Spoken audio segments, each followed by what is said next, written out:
It is very good indeed to see such an impressive audience here this evening. And I have to begin by thanking the Royal Society, whose hall this is. They have been, as you know, viciously attacked by the fanatics for allowing this event to take place on their premises. But I'm glad to say that the oldest and most distinguished scientific society in the world has not seen fit to join the ranks of those who seek to close down debate and discussion of one of the most important issues of our time.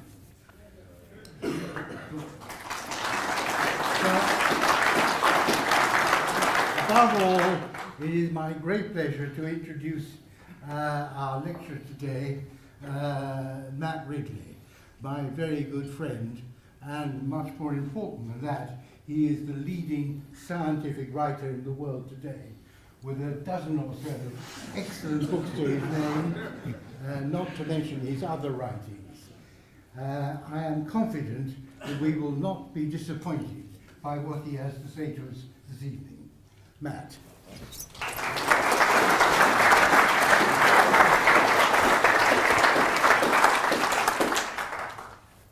Thank you very much indeed, Nigel, for that extremely kind and somewhat over-the-top introduction. And I'm tremendously honoured to give this lecture. The way Nigel invites one is by saying, we've got a head of state coming to give the lecture, but if he happens to drop out at the last minute, would you mind doing it instead? And you can't really turn down a request like that. I'm a passionate champion of science. I've devoted most of my career to celebrating and chronicling scientific discovery. I think the scientific method is humankind's greatest achievement and that there is no higher calling. So what I'm about to say this evening is about the state of climate science is not in any sense anti-science. It's anti the distortion and betrayal of science. I'm still in love with science as a philosophy. I greatly admire and like the vast majority of scientists I meet, but I'm increasingly disaffected from science as an institution, and the way it handles climate change is a big part of the reason. After covering global warming debates as a journalist on and off for almost 30 years, with initial credulity, then growing scepticism, I've come to the conclusion that the risk of dangerous global warming now and in the future has been greatly exaggerated, while the policies enacted to mitigate the risk have done more harm than good, both economically and environmentally, and will continue to do so. And I'm treated as some kind of pariah for coming to this conclusion. Why do I think the risk from global warming is being exaggerated? For four principal reasons. First of all environmental predictions of doom always are. Secondly, the models have been consistently wrong for more than 30 years. Thirdly, the best evidence indicates that climate sensitivity is relatively low. And fourth, the climate science establishment has a vested interest in alarm. I'll come back to those 4 points in a moment. But first I want to talk about global greening, the gradual but large increase in green vegetation on the planet. I think this is one of the most momentous discoveries of recent years, and one that transforms the scientific background to climate policy, though you would never know it from the way it has been reported. And it is a story in which I have been both vilified and vindicated. In December 2012, the environmental scientist Jesse Orzabel at Rockefeller University drew my attention to a video online of a lecture given by Ranga Maineni of Boston University.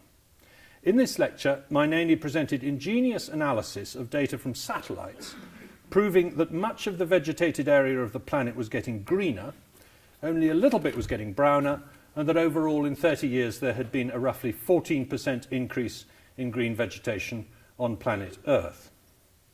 And in this slide, he argued that this was occurring in all vegetation types: tropical rainforests, subarctic taiga, grasslands, semi-deserts, farmland, everywhere.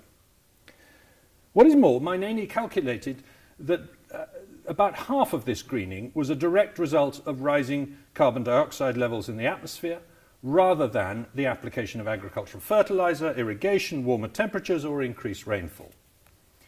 Now, carbon dioxide, along with water, is the raw material that plants use to make carbohydrates with the help of sunlight, so it stands to reason that raising its concentration should help plants to grow.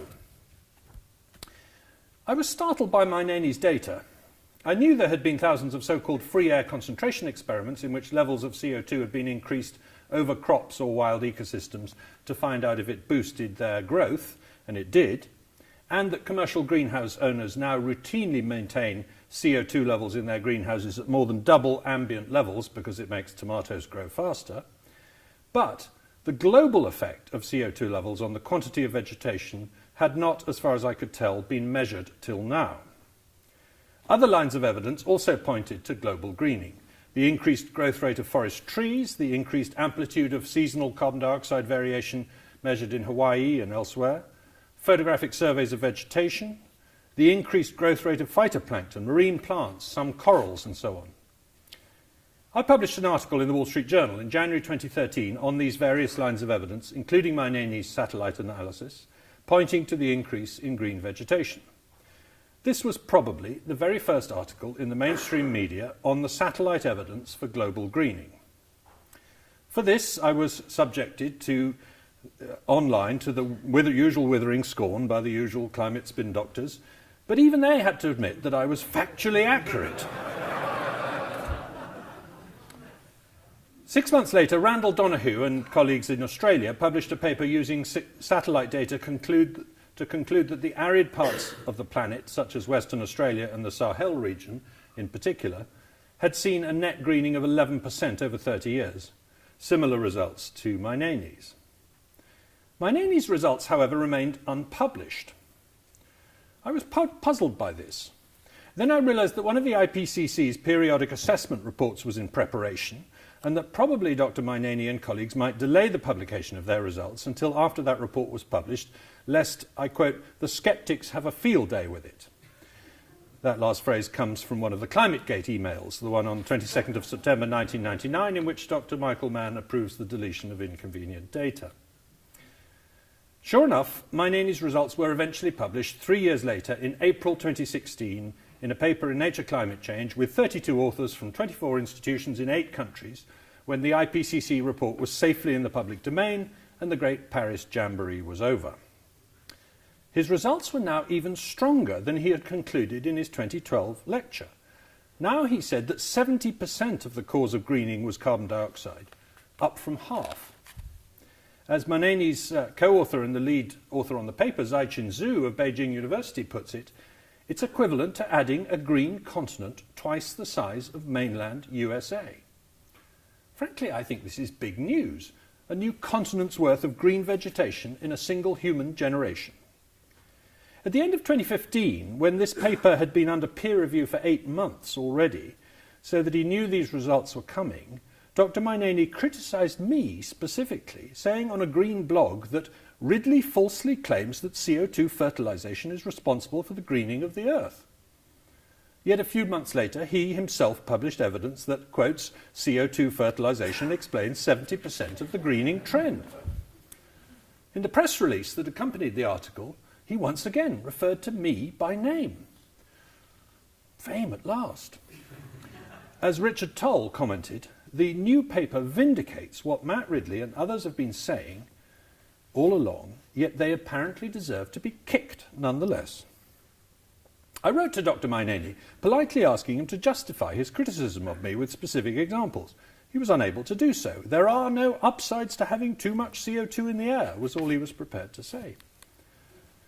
In the very same issue of the same journal was another paper from an international team about a further benefit of global greening, which concluded that CO2 fertilisation is likely to increase crop water productivity throughout the world, for example by up to 48% for rain-fed wheat in arid areas, and that, quotes, if realised in the fields, the effects of elevated CO2 concentration could considerably mitigate global yield loss while reducing agricultural consumptive water use.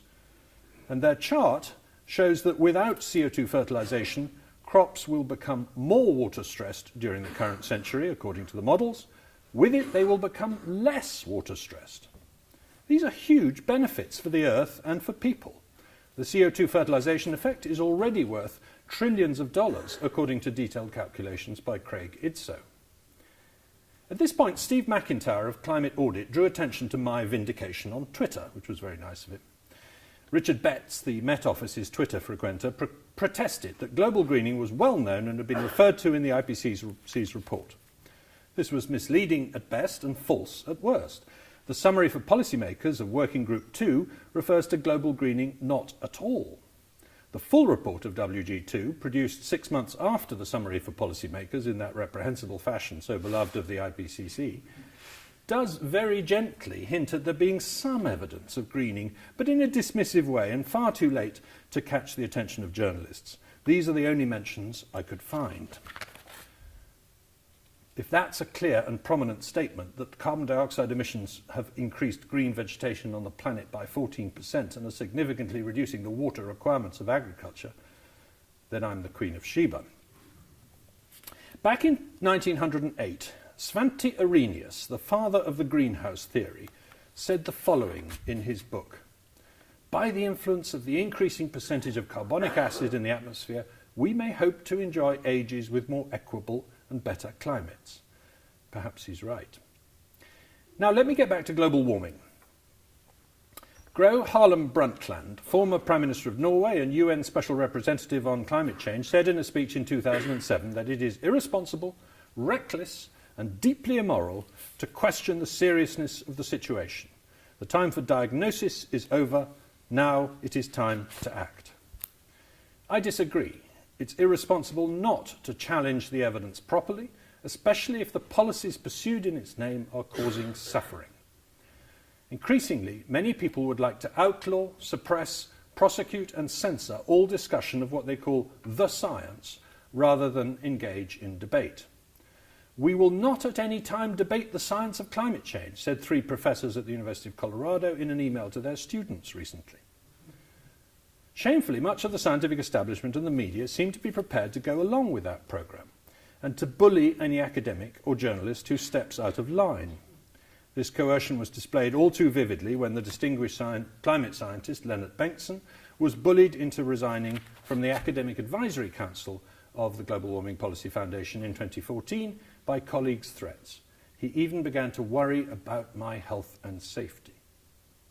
And when Philippe Verdier was sacked as a weather forecaster in France for writing an honest book, and when Roger Pielke was dropped by the 538 website for telling the truth about storms, no wonder that I talk frequently to scientists who are sceptical, but dare not say so openly. This is, I'm afraid, a ridiculous state of affairs. We're told that it's impertinent to question the science, and that we must think as we are told. But arguments from authority are the refuge of priests.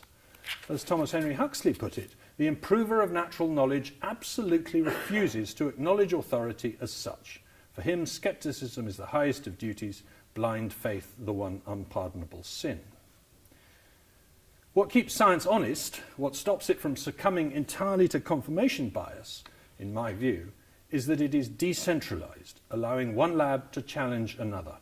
That's how truth is arrived at in science, not by scientists challenging their own theories, that's a myth, but by scientists disputing each other's theories. These days, there is a legion of well-paid climate spin doctors. Their job is to keep the debate binary. Either you believe that climate change is real and dangerous, or you're a denier who thinks it's a hoax. But of course there's a third possibility which they refuse to acknowledge, that it's real but not dangerous. That's what I mean by lukewarming, and I think it's by far the most likely prognosis. I'm not claiming that carbon dioxide is not a greenhouse gas. It is.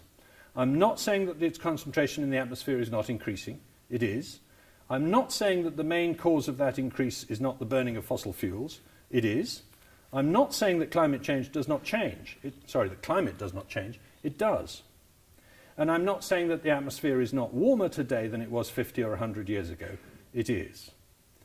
I'm not saying that carbon dioxide emissions are not likely to have caused some, probably more than half, of the warming since 1950. I agree with the consensus on all these points. I'm not in any sense a denier, that unpleasant modern term of abuse for blasphemers against the climate dogma. They're The Guardian and New Scientist never let the facts get in the way of their prejudices on these matters. Incidentally, some of my scientific friends accuse me of inconsistently agreeing with the scientific consensus that genetic modification of crops is safe and beneficial, but refusing to agree with the scientific consensus that climate change is dangerous. Other people, the Prince of Wales, for example, have exactly the opposite view. Well, my friends are wrong. I agree with the scientific consensus on GM crops, not because it's a consensus, but because I've looked at sufficient evidence. And in any case, as I say, I'm not disagreeing with the consensus on climate change. There is no consensus that climate change is going to be dangerous. Even the Intergovernmental Panel on Climate Change says there is a range of possible outcomes, from harmless to catastrophic. I'm in that range. I think the top of the range is very unlikely, but the IPCC also thinks the top of the range is very unlikely. The supposed 97% consensus, based on a hilariously bogus study by John Cook, refers only to the proposition that climate change is real and partly man-made. Nobody has ever shown anything like a consensus among scientists for the proposition that climate change is going to be dangerous. Even Professor Daniel Sarowitz put it very well recently. Even the vaunted scientific consensus around climate change applies only to a narrow claim about the discernible human impact on global warming. The minute you get into questions about the rate and severity of future impacts, or the costs of and best pathways for addressing them, no semblance of consensus among experts remains. Besides, consensus is a reasonable guide to data about the past, but it's no guide to the future, and never has been. In nonlinear systems with feedbacks like economies or atmospheres, experts are notoriously bad at forecasting events. We've seen some recent examples of that. There is no such thing as an expert on the future. So, as my good friend Christopher Hitchens once said, don't take refuge in the false security of consensus. And remember, as Richard Feynman said, science is the belief in the ignorance of experts. I said that one reason to be sceptical about dangerous climate change is that environmental predictions of doom are always wrong. So here's a list of predictions made with much fanfare and extensive coverage in the media in the 1970s when I was young and green in both senses of the word. The population explosion would be unstoppable, global famine would be inevitable, crop yields would fall, a cancer epidemic caused by pesticides would shorten lifespan, the desert would advance at 2 miles a year, rainforests would disappear, acid rain would destroy forests, oil spills would worsen, oil and gas would run out, and so would copper, zinc, chrome and many other natural resources. The Great Lakes would die, a dozen bird and mammal species would become extinct every year, and a new ice age would begin. All of these were trumpeted loudly in the mainstream media. Not one of them has come even close to meeting the apocalyptic expectations of their promoters. Sometimes this was because we took action to avert the danger. Sometimes it's because the jury is still out. More often, it was because the scare was greatly exaggerated in the first place. These were later joined by more predictions of doom. Sperm counts were going to fall. Mad cow disease would kill hundreds of thousands of people. Genetically modified weeds would devastate ecosystems. Nanotechnology would run riot. Computers would crash at the dawn of the millennium, bringing down civilization. A hole in the ozone layer would cause blindness and cancer on a huge scale. Many predictions of climate doom have already been proved wrong, as this cartoon rather gleefully points out.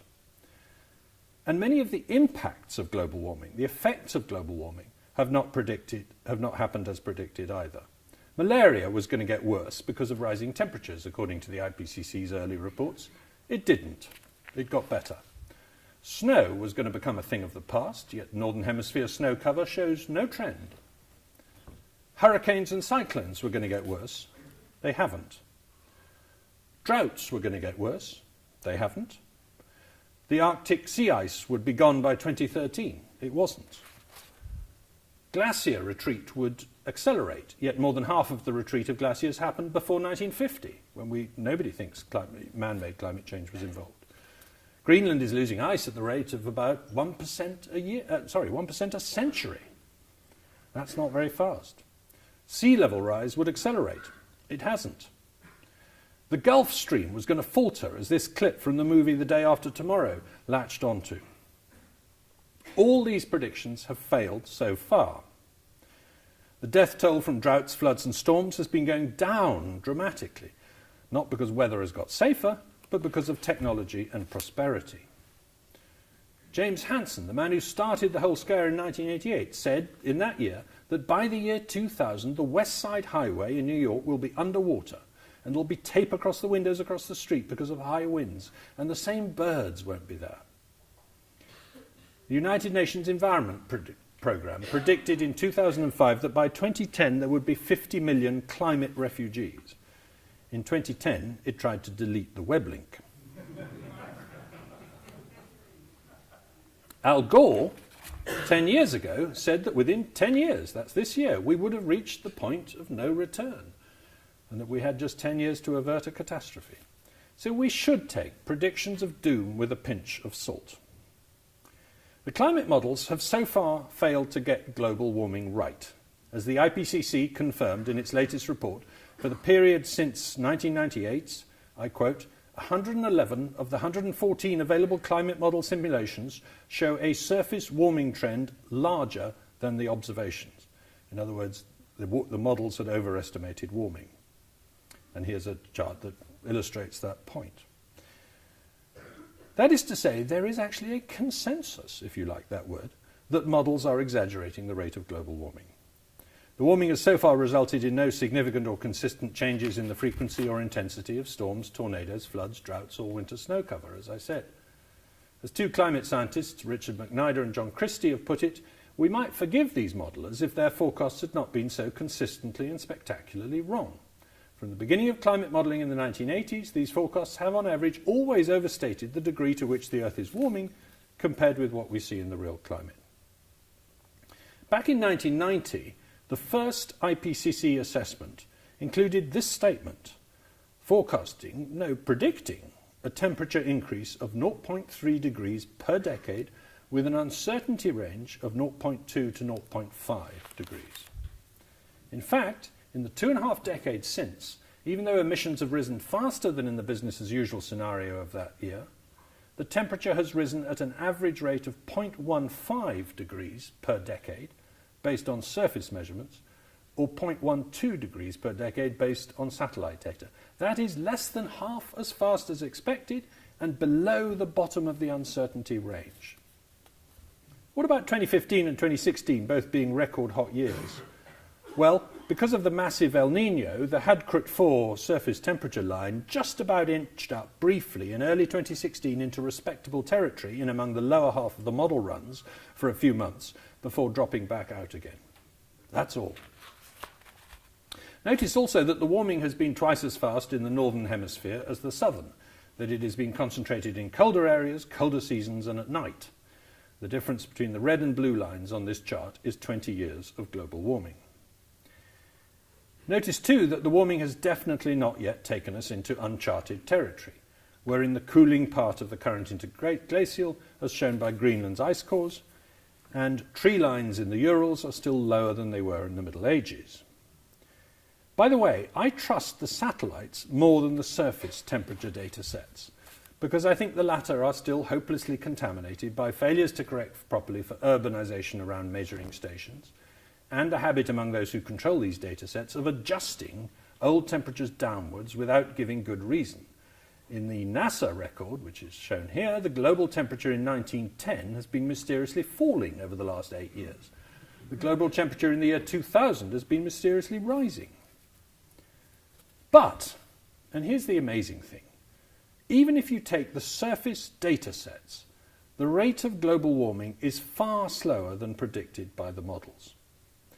The Intergovernmental Panel on Climate Change says it's 95% sure that more than half of the warming since 1950 is man-made. If you use the surface temperature sets, that still implies less than half a degree of man-made warming in more than half a century. This is nothing like dangerous change. At this rate, dangerous warming is at least a century away. And the slower it happens, the less dangerous it is, and the easier to adapt to. So why is the atmosphere not doing what it's told? Actually, it is. These results are precisely in line with the physics of the greenhouse effect. We think that recent warming was mainly caused by a change in the composition of the atmosphere, an increase from 0.03% to 0.04% carbon dioxide. We know that the next 0.01% increment expected soon after mid-century will have less effect than the last 0.01%. That's basic physics, the diminishing returns or logarithmic nature of the curve, as shown by Guy Callendar as long ago as 1938. A doubling of CO2 in the atmosphere cannot on its own produce dangerous warming. The sensitivity of the atmosphere to CO2 is about 1.2 degrees per doubling. That's the consensus, spelled out clearly if obscurely by the IPCC several times over the years. And that's what we're on course for at the moment. So what's the problem? Well, the theory of dangerous climate change depends on a whole extra step in the argument, one that very few politicians and journalists seem even to know about: the supposed threefold amplification of carbon dioxide's warming potential, principally by extra water vapour released into the atmosphere by a warming ocean and accumulating at high altitudes. This is Warren Meyer's diagram to show the difference between the two parts of the theory. And this is where the evidence is much more shaky. Some studies find an increase in water vapour high in the atmosphere, others do not. One complication is that water has a habit of condensing into clouds, and we cannot either measure or model clouds anything like adequately yet. We know that clouds keep the surface warm at night, while low clouds in particular cool it during the day by reflecting sunlight back into space. But whereas the models generally claim that there is a positive correlation between the net cloud radiative effect and temperature, boosting the water vapour amplification, NASA's series data shows that there is a strong and significant negative correlation, that higher temperatures lead to more cloud cooling. That's a glaring discrepancy between models and data. Consistent with these discrepancies, recent attempts to measure the sensitivity of the climate system to carbon dioxide using real data nearly all find that it is much lower than the models assume, as Nick Lewis, Marcel Kroc, Judith Curry and Pat Michaels have shown in recent years. Of particular note, the cooling effect of sulfate aerosols is smaller than thought, so cannot be an excuse for slowness of recent warming. So if it's consensus that floats your boat, then there is an emerging consensus from observational estimates that climate sensitivity is low. The models are simply assuming too rich a feedback. What's more, and this is very little known, all the high estimates of warming are based on an economic and demographic scenario called RCP 8.5, which is a very, very unrealistic one. RCP 8.5 assumes that population growth stops decelerating and speeds up again during this century. It assumes that trade and innovation largely cease. It assumes that the ability of the oceans to absorb CO2 fails. It assumes that despite all this, the income of the average person trebles. And most absurd of all, it assumes that we'd go back to using coal for almost everything, including to make motor fuel, so that by 2100 we're burning 10 times as much coal as we are today. In short, it is a barking mad scenario. Yet whenever you hear a scientist or a politician say something like we're committed to warming of up to 4 degrees, that, and implausibly high sensitivity, is what they are assuming without knowing it. There was a recent example last week. There was a study saying that wildfires are going to get worse. I looked up, sure enough, it had only looked at RCP 8.5. Let me turn to the topic of fossil fuels. To paraphrase Monty Python, what have fossil fuels done for us? Apart from a new continent's worth of green vegetation. Oh, and removing the need to cook over a wood fire, the smoke from which is one of the biggest killers in the world, dispatching over 3 million people a year, according to the World Health Organization. And removing the need to fetch wood from forests and dismantle an ecosystem in doing so. Apart from that, what have fossil fuels done for us? Well, I suppose they supply the power to pump water so that it doesn't have to be fetched. They allow electric light and hence help literacy and education. They bring refrigeration of food and vaccines. They enable the child to catch a lift to school. They make the fertilizer that has raised farm yields dramatically, ending most hunger and sparing land for wildlife. Yes, but apart from ending starvation, enabling kids to get to school, refrigerating vaccines, boosting literacy, pumping water, reducing all the pressure on forests, reducing indoor air pollution and creating 14% more green vegetation, apart from all this, what have fossil fuels done for us? Fossil fuels don't take a safe climate and make it dangerous. They take a dangerous climate and make it safe, as Alex Epstein, the author of The Moral Case for Fossil Fuels, has argued. Now, from time to time, I stand accused of letting the fact that I have a commercial interest in coal, which I have declared many times, and hereby do so again, and the fact that I have specifically turned down offers to profit from renewable energy subsidies, influence my assessment of climate science. But if my critics argue that way about me, then I can argue that way about them. Perhaps Al Gore's commercial interest in renewable energy, which is considerable, influences his assessment of climate science. Perhaps Michael Mann's grants and James Hansen's prizes for studying man-made climate change influence their conclusions. I don't think they should be censored, so why should I be? If climate change is not dangerous, there's no justification for renewable energy subsidies. It is beyond question that global warming has generated enormous research funds, measured in many billions, and that this has stimulated all sorts of scientists from botany to psychiatry to link their work to climate change, and that almost none of this money flows to those with sceptical views. As the distinguished NASA climate scientist Roy Spencer has written, if you fund scientists to find evidence of something, they'll happily find it for you. For over 20 years we've been funding them to find evidence of the human influence on climate, and they dutifully found it everywhere, hiding under every rock, glacier, ocean, and in every cloud, hurricane, tornado, raindrop and snowflake. So just tell scientists that 20% of their funds will be targeted for studying natural sources of climate change. They'll find those too. Suppose I'm right, and that our grandchildren find that we were greatly exaggerating the risks and underestimating the benefits of CO2. Suppose they do indeed experience carbon dioxide levels of 0.06%, but do not experience dangerous global warming or more extreme weather, just a mild and decelerating increase in global average temperatures, especially at high latitudes at night and in winter, accompanied by spectacular global greening and less water stress for both people and crops.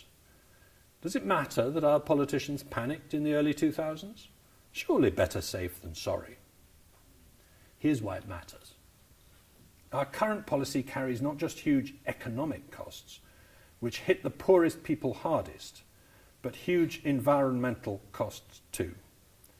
We are encouraging forest destruction and increases in food prices by burning wood, ethanol and biodiesel. We're denying poor people the cheapest forms of electricity, which forces them to continue despoiling the environment. We're using the landscape, the rivers, the estuaries, the hills, the fields for making energy, when we could be handing land back to nature and relying on forms of energy that nature does not compete for, fossil and nuclear. But there's a further reason why it matters. Real environmental problems are being neglected.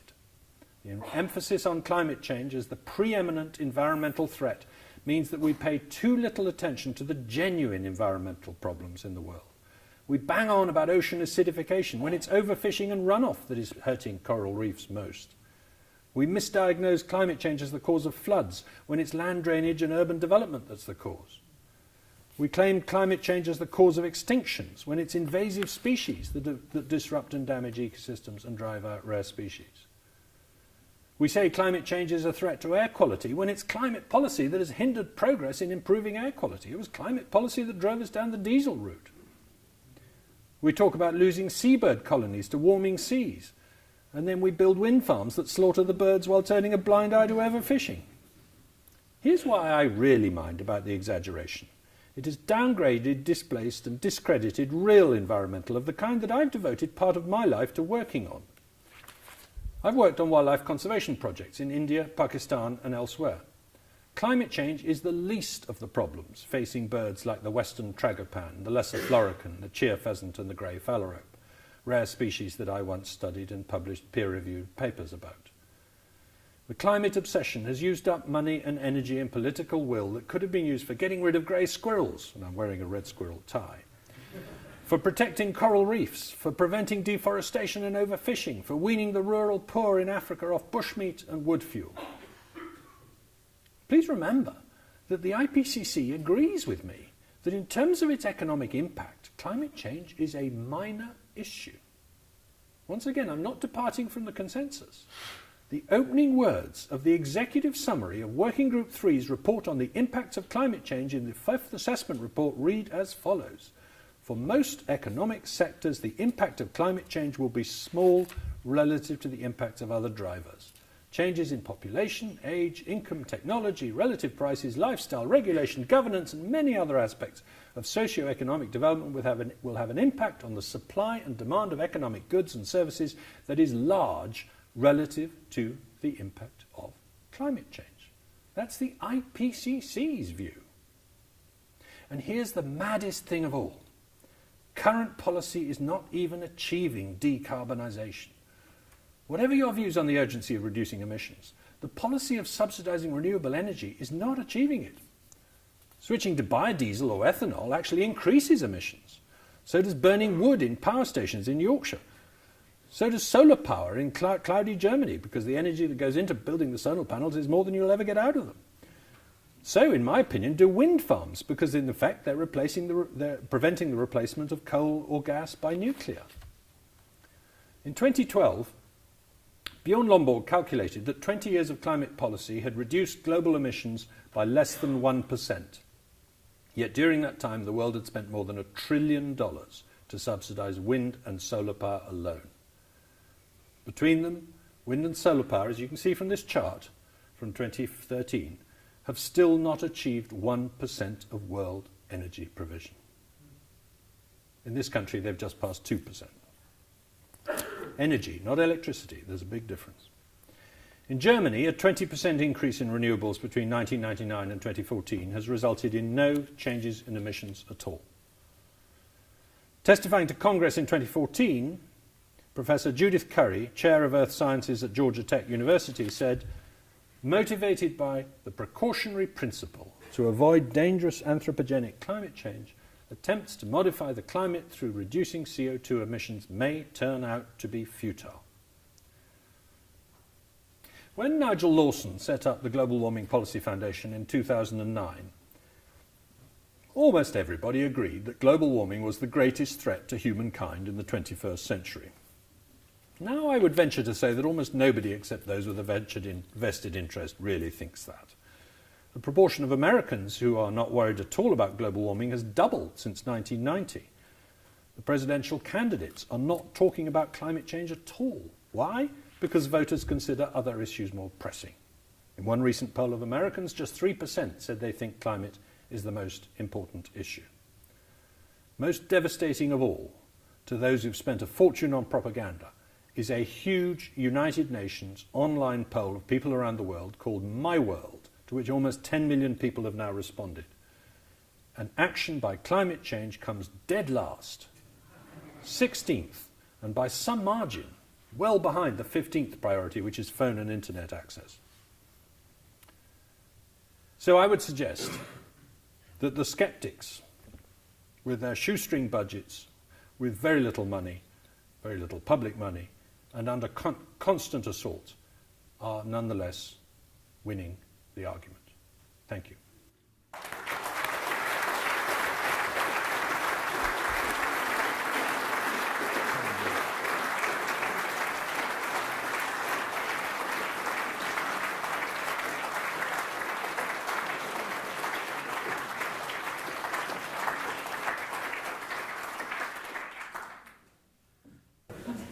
Matt, many thanks for a wonderful lecture and a very intelligent and enlightening debate afterwards. I think we all enjoyed the wonderful questions and your responses.